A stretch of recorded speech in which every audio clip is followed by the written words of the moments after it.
This week in I'm Not Wearing Any Trousers, yellow-bellied. Yellow is the colour of the sun and egg yolks and flamboyant sports cars. It's also the colour of shame and betrayal and undesirables. So it's a bit of a mixed bag, you might say.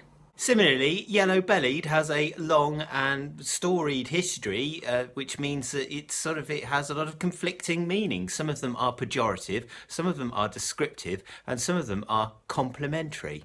I should start by saying that I primarily associated this phrase with Texas and westerns and the United States. Because generally speaking, you can't sit through any kind of western without some uber masculine dullard calling another uber masculine dullard a yellow belly.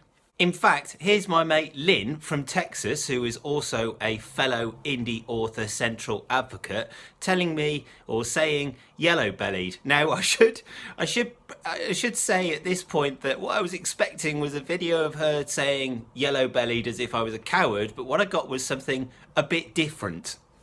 Well, you're just a yellow-bellied scoundrel. Yellow belly.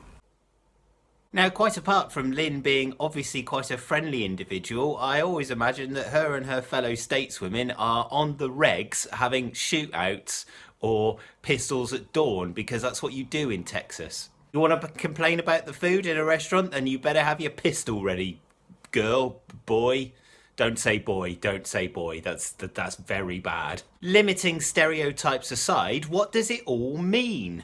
Interestingly enough, the term yellow-bellied as in coward is quite a recent thing. The term itself goes back quite a bit further. The word yellow goes back to an Old English word, giello, which is G-E-O-L-U, or where is it? Giello, G-E-O-L-W-E.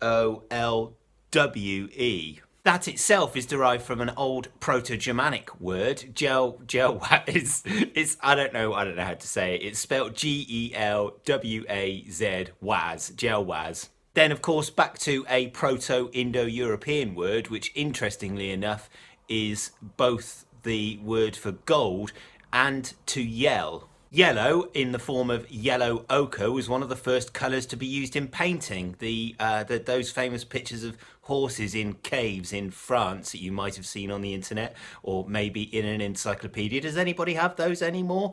They're yellow, and that cave painting has been dated as 17,000 years old, which, you know, is quite old, I guess. Since then, that particular colour has been used to represent kings and deities, but lately, or certainly through the medieval period, it then started to represent things like envy and jealousy, or even shame.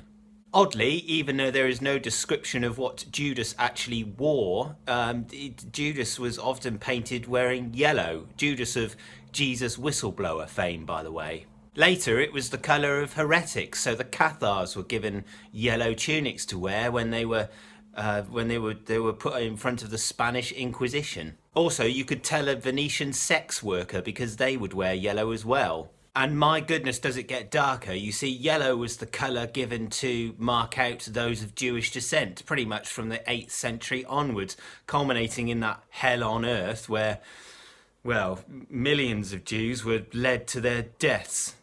They were marked by a yellow star, and then that was how you could tell who they were. That's how they could tell who they were. Yellow, then, like all elemental parts of our language, has a checkered and layered and ambiguous past. So what about yellow-bellied? Well, interestingly, yellow-bellied as in coward is quite a recent thing, and it was originally a term to describe people from Lincolnshire. Lincolnshire is a large county in the east of England. In fact, it's the second largest county after North Yorkshire. I'd say it's known primarily as an agricultural area, and so thus quite a lot of the explanations for yellow-bellied are related to that.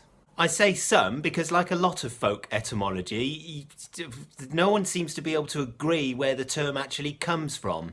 The first explanation is that workers working in the fields during the summer would spend most of their time bent over collecting crops or whatever it is that they're doing.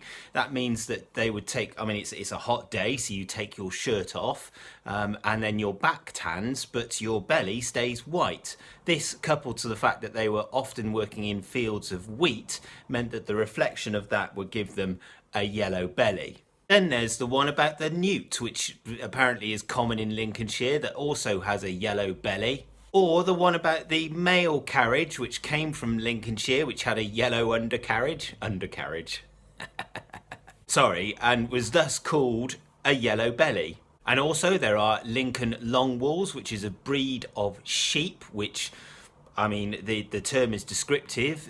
They tend to, they're sheep with quite a lot of long wool, and they tended to graze in mustard fields. So, of course, the mustard seeds would rub off on their long wool, which was traipsing around the ground somewhere, presumably, and that would give them yellow bellies. Then there's the... Do you know what, actually? I'm going to stop there because I could just go on For me, the most likely one is that the uniforms of the Lincolnshire Regiment were green with yellow facings, hence giving they were known by other soldiers and also the places that they went to as yellow bellies. We've seen this before, that army slang is a very effective way to spread language simply because of an army's mobility. Basically, enough sections of enough different cultures, not just around Britain but around the world, would have experienced seeing these uniforms, and not to mention the other regiments who would have seen these uniforms and then gone back to their respective places of birth and talked about the yellow bellies. That seems to me like the most likely and probably very efficient way to spread language. Don't you think? So what about...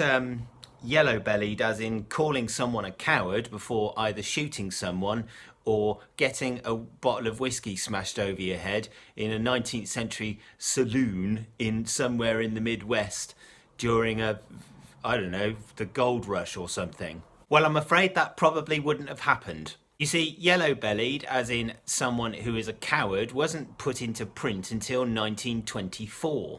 Now, that's not to say that it didn't exist before then, it probably did, but it's quite unlikely that it actually existed all the way back into frontier United States, or before it was the United States, frontier America, North America. Again, nobody is quite sure how this came about, but the most likely explanation came from todayifoundout.com, which, as it happens, as usual, all of the links for all of the research into this particular into this particular phrase are down there in the description. Todayifoundout.com writes, yellow-bellied, meaning coward, was inspired by someone with guts being referred to as courageous. Thus, those with yellow guts, yellow-bellied, have fake courage, borrowing from a former definition of yellow meaning falsehood. That's it, really. If you're watching this on Instagram, then you can go over to my YouTube page. You'll find that things are properly framed over there, and also all of the other videos that I've done are on there. So I think there's only 4 on Instagram at the moment. If you're watching this on YouTube, you can go over to Instagram, and not only will you find my videos, you'll also find all of the other things that I get up to. So me writing stories, but also doing things like making bookmarks, and also reading other books, and also advocating for an organisation that I've recently been picked up by called Indie Author Central. So, go and check that out if you want. Anyway, take care of yourselves, and I'll speak to you next week.